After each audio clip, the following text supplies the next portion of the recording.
உங்கள நெறைய பேரு ஃபாரெக்ஸ் ப்ளாட்ஃபார்ம்ல தான் உங்க ப்ளாட்ஃபார்ம் ஜர்னிய ஸ்டார்ட் பண்ணியிருப்பீங்க. ஆனா இப்போ ரீசென்ட்டா ஃபியூச்சர் ப்ளாட்ஃபார்ம் ரொம்ப பூம் ஆயிட்டு வருது.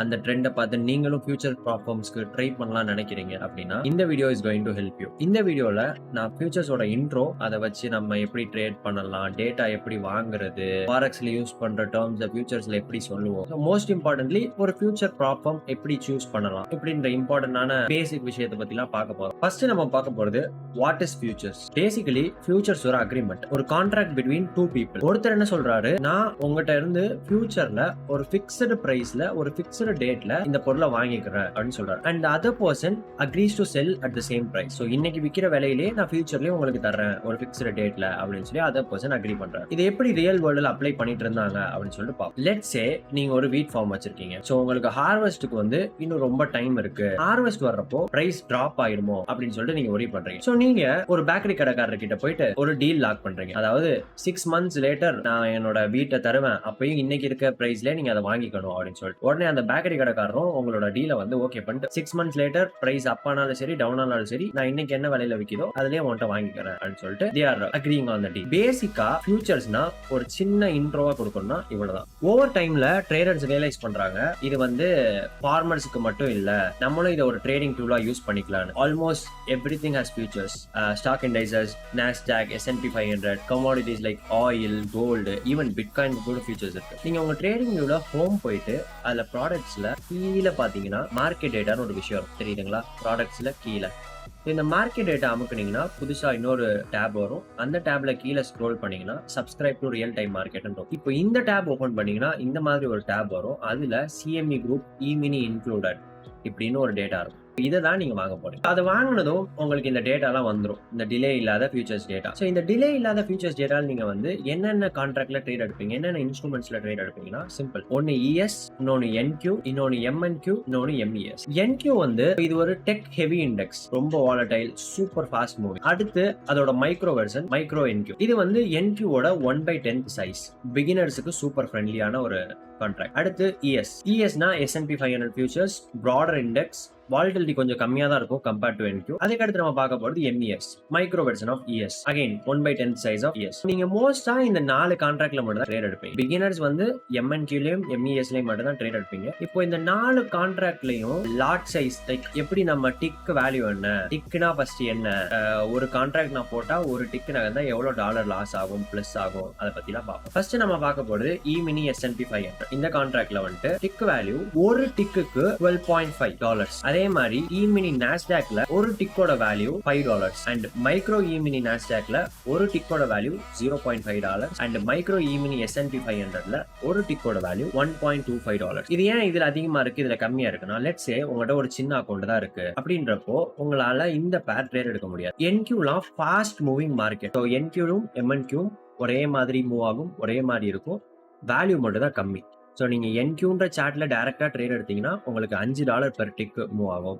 இதுவே நீங்க MNQ சார்ட்ல ட்ரேட் எடுத்தீங்கன்னா உங்களுக்கு $0.5 தான் பெர் டிக் மூவ். சரி, இப்போ 23750 இருந்து 23760 போயிருக்கு பிரைஸ். இது இப்போ எவ்வளவு டிக் மூவ் ஆயிருக்குன்னு கேட்டீங்கன்னா 40 டிக் மூவ் ஆயிருக்கு. இங்க 10 காட்டுதா, இது வந்து ஹேண்டில். ஏன்னா ஒரு ஹேண்டிலுக்குள்ள 4 டிக் இருக்கும். Okay, very simple. எக்ஸாம்பிள் சொல்லணும்னா இப்போ 0.25, 0.50, 0.75, 0.00 இதான் 4 டிக். இந்த 4 டிக்கு சேர்ந்தாதான் ஒரு ஹேண்டில். இப்போ 23750 இருக்கா, இந்த 23750 23751 மாறணும்னா ஃபர்ஸ்ட் 23750.25, 23750.50, 23750.75, அதுக்கப்புறம் தான் 23751.00 மாறும். ஸோ 4 டிக்கு ஆட் ஆனாதான் உங்களுக்கு ஒரு ஹேண்டில் மேல போகும். நீங்க மெஷர் பண்ணி பார்த்தீங்கன்னா இது 40 டிக்கு மூவ் ஆயிருக்கு.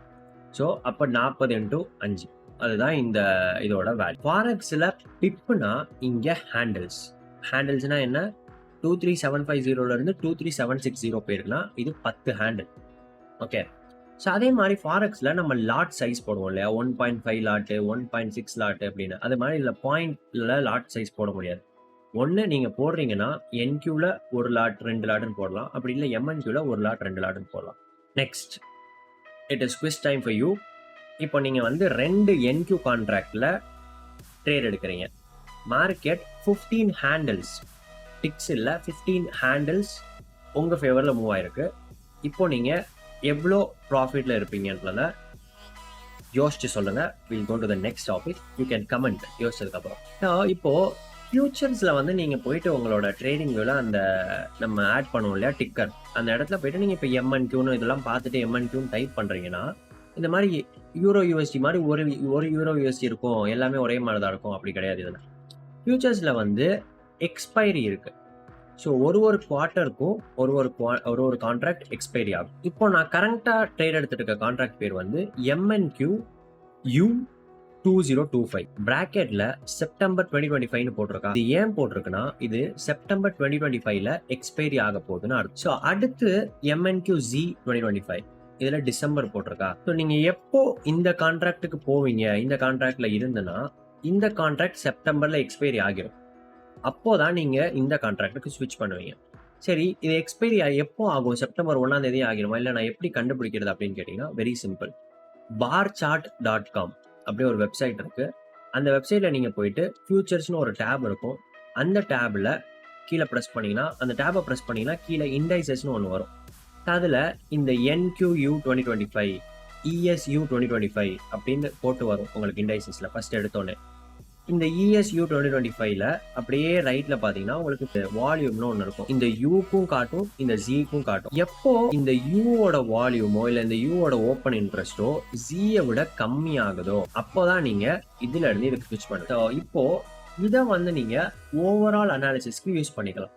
இந்த MNQ1, ES1, NQ1, MES1.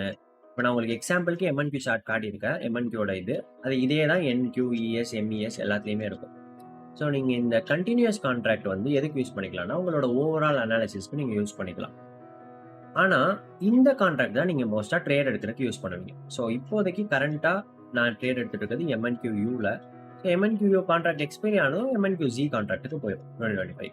Okay, so இது டிசம்பர் எக்ஸ்பைரி, அடுத்தது மார்ச் எக்ஸ்பைரி, அடுத்து ஜூன் எக்ஸ்பைரி. ஸோ அடுத்ததுக்கு போவோம். இது வந்து regular trading hours and electronic trading hours.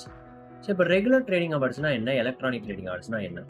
நீங்கள் வந்து உங்கள் சார்ட்டில் கீழே பார்த்தீங்க, நீங்கள் வந்து டேட்டா வாங்கிட்டீங்கன்னா, டேட்டா வாங்கினதும் நீங்கள் உங்கள் சார்ட்டில் கீழே பார்க்குறப்போ இப்படி ETH, RTHன்னு ஏதாவது காட்டும். ஸோ இந்த ETHன்றதை ப்ரெஸ் பண்ணிங்கன்னா இப்படி 2 இது வரும். Electronic trading hours, regular trading hours. Regular trading ஹவர்ஸ்னா Monday to Friday 9:30 AM eastern time to 4 PM eastern time. நான் ஆல்ரெடி என்னோட வீடியோவில் சொல்லியிருக்கேன், நான் பேசுகிறது எல்லாமே ஈஸ்டர்ன் டைம் பற்றி மட்டும்தான், எதுவுமே இந்தியன் டைமில் இருக்காது. ஏன்னா நம்ம ட்ரேட் எடுக்கிறது US futures. So 9:30 AM eastern டைம்லேருந்து 4 PM ஈஸ்டர்ன் டைம் வரைக்கும் இருக்கிறது வந்து ரெகுலர் ட்ரேடிங் ஹவர்ஸ். அடுத்து எலக்ட்ரானிக் ட்ரேடிங் ஹவர்ஸ்னால் என்னென்னா, சண்டே 6 PM ஈஸ்டர்ன் டைம்லேருந்து ஃப்ரைடே 5 PM ஈஸ்டர்ன் டைம் வரைக்கும் எல்லாமே எலக்ட்ரானிக் ட்ரேடிங் ஹவர்ஸ் தான். இந்த ரெகுலர் ட்ரேடிங் ஹவர்ஸில் தான் மோஸ்ட்டாக அதிக வாலட்டிலிட்டியில் இருக்கும் ப்ரைஸு. எலக்ட்ரானிக் ட்ரேடிங் ஹவர்ஸ் ஃபுல்லாக ப்ரைஸ் ஒன்றும் அவ்வளோ வாலட்டைலாக இருக்காது. ஓகே, ஸோ அதுதான் difference between regular trading hours and electronic trading hours. Okay, so இப்போ தான் நம்மளோட இம்பார்ட்டன்ட் டாபிக் உள்ள வரோம். How to choose a futures problem and what are the basic rules. என்னை பொறுத்த வரைக்கும் ஃபியூச்சர் ப்ராப்ளம்ஸில் டாப் 3 அப்படின்னா கண்டிப்பாக Apex, top step and my funded futures தான் நான் சொல்லுவேன். ப்ராப்ளம்லாம் அதிக சேல்ஸ் நடக்குமோ, எந்த ப்ராப்ளம்லாம் ரொம்ப ஃபேமஸாக இருக்காங்களோ, ரொம்ப ரெப்யூட்டபுளாக இருக்காங்களோ, அந்த ப்ராப்ளம் மட்டும் சூஸ் பண்ணுங்க. ஓகே, இப்போ நம்ம இந்த ப்ராப்ளமோட ரூல்ஸ் பற்றி பார்ப்போம். நான் உங்களுக்கு ட்ராடவுன் ரூல்ஸ் பற்றி மட்டும் சொல்லித்தரேன். டோட்டலாக 3 டைப் ஆஃப் ட்ராடவுன் தான் ப்ராப்ளம்ஸில் இருக்குது. ஒன்று ஸ்டாட்டிக் ட்ராடவுன், இன்னொன்று ட்ரைலிங் எண்ட் ஆஃப் டே, இன்னொன்று ட்ரைலிங் அன்ரியலைஸ்ட். ஓகே, ஸோ இது 3 தான் ட்ராடவுன் டைப்ஸ். ஸ்டாட்டிக் ட்ராடவுன்னா என்னன்னா, அந்த ட்ராடவுன் ஸ்டாட்டிக்காகவே இருக்கும். நீங்கள் எவ்வளோ ப்ரைஸ் மேக் பண்ணாலும் மூவ் ஆகாது. ஃபார் எக்ஸாம்பிள், நீங்கள் ஒரு 50K அக்கௌண்ட் வச்சுருக்கீங்கன்னா, இனிஷியல் ஸ்டாட்டிக் ட்ராடவுன் ஒரு $500 ரொம்ப கம்மியாக தான் தருவாங்க இனிஷியல் ஸ்டாட்டிக் ட்ராடவுன்ன்றது. அப்போது இனிஷியலாக நீங்கள் 50K அக்கௌண்ட்டில் 49,500 வந்தாலே அக்கௌண்ட் ப்ளோ ஆகிட்ட மாதிரி இருக்கும். ஆனால் அதுக்கப்புறம் நீங்கள் எங்கே போனாலும் சரி, எவ்வளோ மணி மேக் பண்ணாலும் சரி, அது அந்த 49,500லேயே தான் இருக்கும். அப்படின்றப்போ ஸ்டாட்டிக் ட்ராடவுனில் இனிஷியல் ட்ரேட்ஸ் எடுக்கிறது ரொம்ப கஷ்டம். ஆனால் போக போக போக போக அது உங்களுக்கு நல்ல குஷன் கொடுத்துரும். அடுத்து நம்ம பார்க்க போகிறது ட்ரைலிங் எண்ட் ஆஃப் டே. இதுவும் வெரி சிம்பிள். இப்போ நான் வச்சிருக்க அக்கௌண்ட்டில் வந்து ட்ரைலிங் எண்ட் ஆஃப் டே $2,000. நான் யூடியூப்பில் ஒரு சீரீஸ் பண்ணுறேன்னு சொன்னேன் இல்லைங்களா, அதில் ஒரு அக்கௌண்ட் வச்சுருக்கேன் இல்லையா, அதில் வந்து ட்ரைலிங் எண்ட் ஆஃப் டே வந்து $2,000. ட்ரைலிங் எண்ட் ஆஃப் டேனா என்ன அப்படின்னு சொல்லி கேட்டிங்கன்னா, இப்போ என்கிட்ட ஒரு 50K அக்கௌண்ட் இருக்கு. இந்த 50K அக்கௌண்ட்ல trailing end of day drawdown $2000, அதாவது மேக்ஸிமம் ட்ராடவுன் $2000. இப்போ டே 1ஓட எண்டில் நான் 51,500ல இந்த அக்கௌண்ட்டை முடிச்சிருக்கேன்னு வச்சுக்கோங்க. இந்த 51,500ல வந்து என்னோட அக்கௌண்ட் பேலன்ஸ் இருக்கு டே 1 எண்ட் ஆகிறப்போ. இப்போ என்னோட ட்ராடவுன் 48,000ல இருந்துச்சுல, அது மூவ் ஆகி 49,500க்கு வந்துடும். 51,500ல இருந்து $2,000 மைனஸ் ஆகிடும். அதே மாதிரி நீங்க மேலே போக போக உங்க ட்ராடவுன் அதுல இருந்து $2,000 மைனஸ் ஆகிட்டே வரும். ஸோ இதுதான் trailing end of day drawdown. அடுத்து இருக்கிறது ட்ரைலிங் அன்ரியலைஸ்டு ட்ராடவுன். இருக்கிறதுலே ரொம்ப ரொம்ப மோசமான ட்ராடவுன் இருக்குது. லெட்ஸே நீங்க ஒரு ட்ரேட் எடுக்கிறீங்க. அந்த ட்ரேட் வந்து $1,000 ப்ராஃபிட்டுக்கு போயிடுது. ஆனா உங்க டிபி வந்து $1,200 வந்தாதான் டிபின்ற மாதிரி வச்சிருக்கீங்க. இப்போ உங்க ட்ரேடு $1,000 ப்ராஃபிட்டுக்கு போயிட்டு $0ல வந்து க்ளோஸ் ஆகுது. அதாவது இந்த ட்ரேட்ல நீங்க $1 கூட லூஸ் பண்ணல. நீங்க $0 பிரேக் ஈவன்ல இந்த ட்ரேடை க்ளோஸ் பண்றீங்க. இப்போ பிரேக் ஈவன்ல க்ளோஸ் ஆனாலும் அது $1,000 ப்ராஃபிட்டுக்கு போச்சு இல்லையா? அந்த பீக் வந்துச்சுல, நீங்க ட்ரேடை க்ளோஸ் பண்ணல, இருந்தாலும் ப்ராஃபிட் $1,000க்கு போச்சு இல்லை?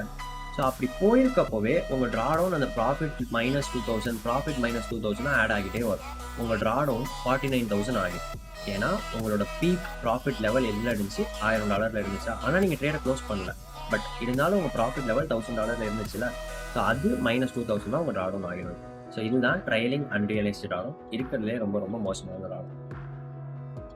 ஓகே, நான் என்னோட யூடியூபுக்கு ஸ்டார்ட் பண்ணல ஒரு சீரியஸ் அக்கௌண்ட், அதை வந்து நான் பாஸ் பண்ணிட்டேன். ஆனால் இந்த ஃபியூச்சர்ஸ்க்கான பேசிக் வீடியோ ஃபஸ்ட்டு போடுவோம், நிறைய பேர் கேட்டுகிட்டே இருந்தாங்க. தம்ப்நெயில்லாம் எப்பயோ ரெடி பண்ணி வச்சுட்டேன், ஆனால் அந்த வீடியோ போடவே முடியல. அதுக்காக தான் ரொம்ப சரி உட்காந்து ரெக்கார்ட் பண்ணி போட்டுருவோம் அப்படின்னு சொல்லிட்டு இப்போ டைம் 3:13 AM ரெக்கார்ட் பண்ணிகிட்ருக்கேன். இதுக்கப்புறம் இதை எடிட் பண்ணி வீடியோவாக போடணும். So yeah, don't forget to like, comment, share and subscribe. Thank you. Bye bye.